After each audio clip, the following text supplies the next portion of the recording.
I see it happen all the time. Sellers are proud of their home, and they should be. You've upgraded, maintained, and loved that property. But in today's market, where buyers have instant access to every comp, every price cut, and every trend, starting too high can actually cost you thousands in the long run.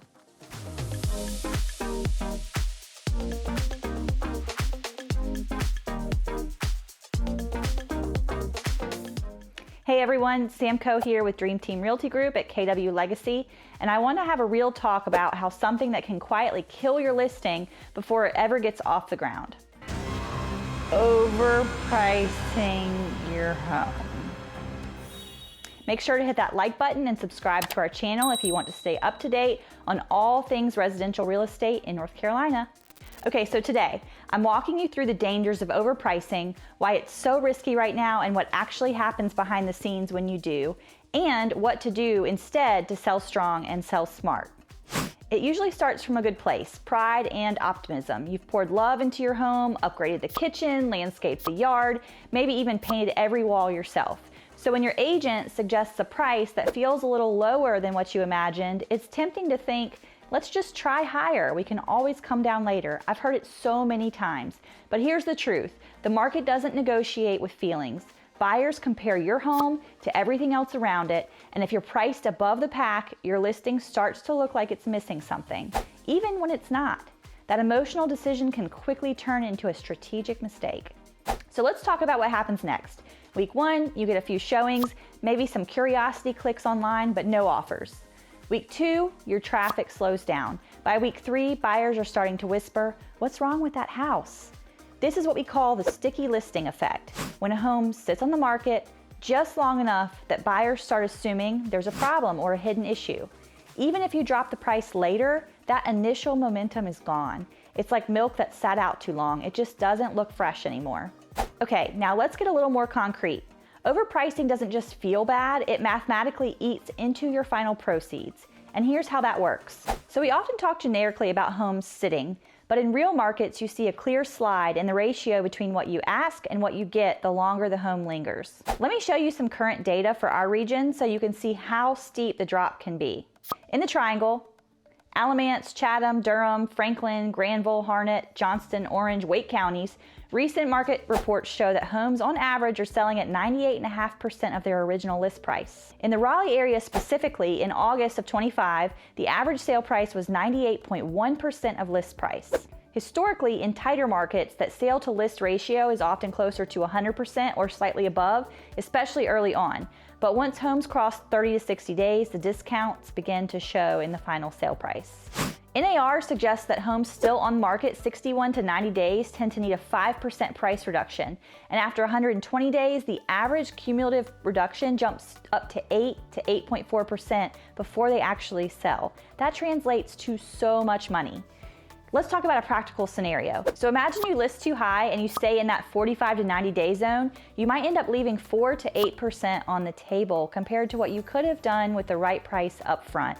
So here's what really kills the leverage. By the time you reduce the price, you're not negotiating from strength, you're negotiating just to sell. The buyer has already seen you drift downward. This isn't hypothetical. That's what many listings in the triangle are doing right now. That 98.5% number is already after many homes have sat some days on the market. That means some of these homes have already taken their markdowns, and in short, overprice early and you'll pay for it later, not just in days, but in pure dollar value loss. Let me give you a real example. A home I listed last year in Southern Wake County, gorgeous house, updated kitchen, large fenced yard, perfect curb appeal. The sellers wanted to push the price about $50,000 higher than what the comps supported. I showed the data, I showed the buyer behavior, but they really wanted to test the market. So we did, and for 30 days, crickets. Tons of online views, but barely any showings. After a few weeks, we reduced the price, and then again. Eventually, we landed right where I originally recommended, and that's when it finally sold. But here is the painful part. By the time we got there to that price, interest rates had bumped up and buyer urgency had cooled down, and they lost time, they lost leverage, and roughly $15,000 in the final sale price compared to where we could have started. They learned the hard way. The market punishes hesitation. Now let's talk about why overpricing is especially dangerous in our current market today.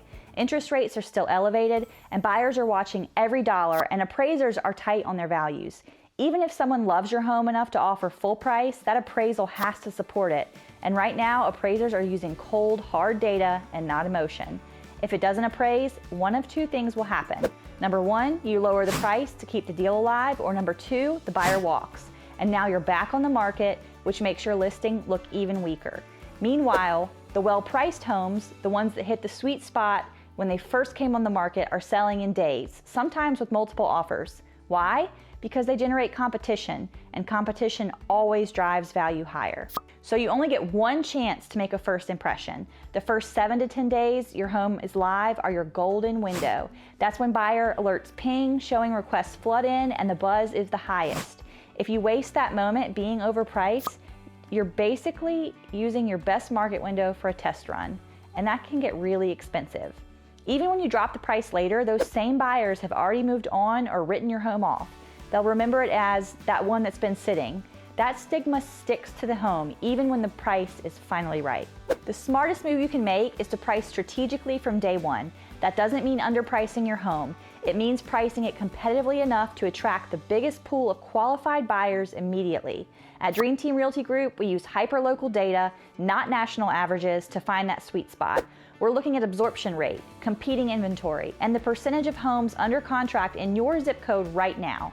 That's how we create momentum, and momentum creates money. So if you're thinking about selling, don't gamble with your price. Start smart, start strategic, and get it sold before the market tells you otherwise. If you're curious what your home could really sell for in this market, reach out to us. I'll walk you through the data, the comps, and a strategy that actually works. I'm Sam Coe with Dream Team Realty Group at KW Legacy, and we're here helping sellers across the triangle move with confidence and clarity. We'll see you next time. And what you get when I was doing so good. What is this? This is why you're supposed to read it. I did, but I thought we What's it saying? deleted all this. It's all this percentage.